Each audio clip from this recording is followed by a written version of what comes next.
Bon, je pense que vous avez une belle image derrière moi qui est le thème de notre Assemblée générale, En marche pour l'IFAC.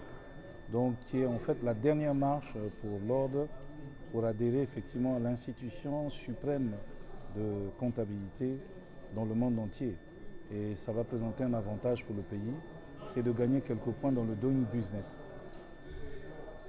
Le ministre du Budget, des Comptes publics et du portefeuille public ce matin a dit qu'il comptait sur votre partenariat pour accompagner le gouvernement dans le cadre des réformes.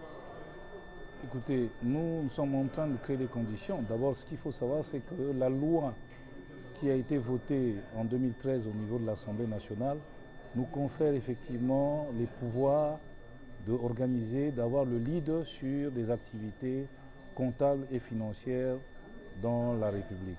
Donc nous savons que nous sommes un partenaire privilégié de la République et nous devons en permanence nous mettre à la disposition de la République en cas de besoin. Donc nous créons les conditions pour, et c'est ce qui explique que par rapport à ce qui va se faire assez rapidement, la transformation de la réforme des finances publiques, nous avons commencé à préparer justement nos experts à s'approprier justement tous les concepts de façon à pouvoir accompagner sans trop de difficultés la République. Vous avez une autre question?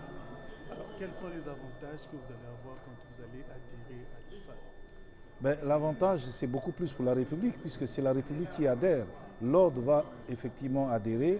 Ça veut simplement dire qu'un homme d'affaires qui est aux États-Unis ne se posera plus de questions lorsqu'il viendra au Congo. Il va consulter sans difficulté un expert comptable de la place parce qu'il sait que le Congo est au niveau des standards internationaux en ordre.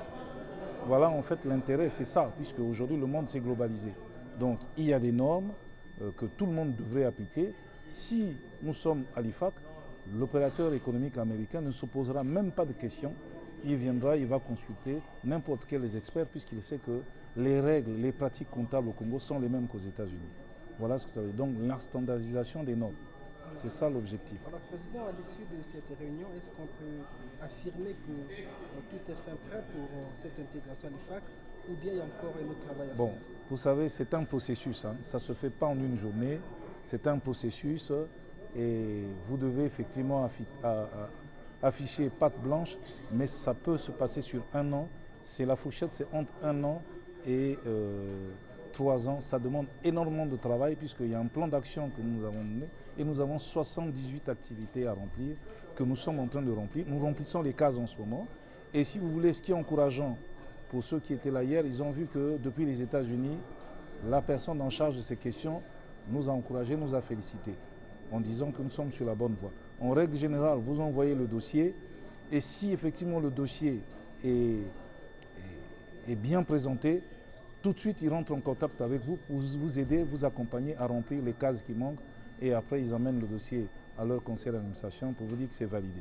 Donc pour l'instant, nous sommes dans la bonne voie.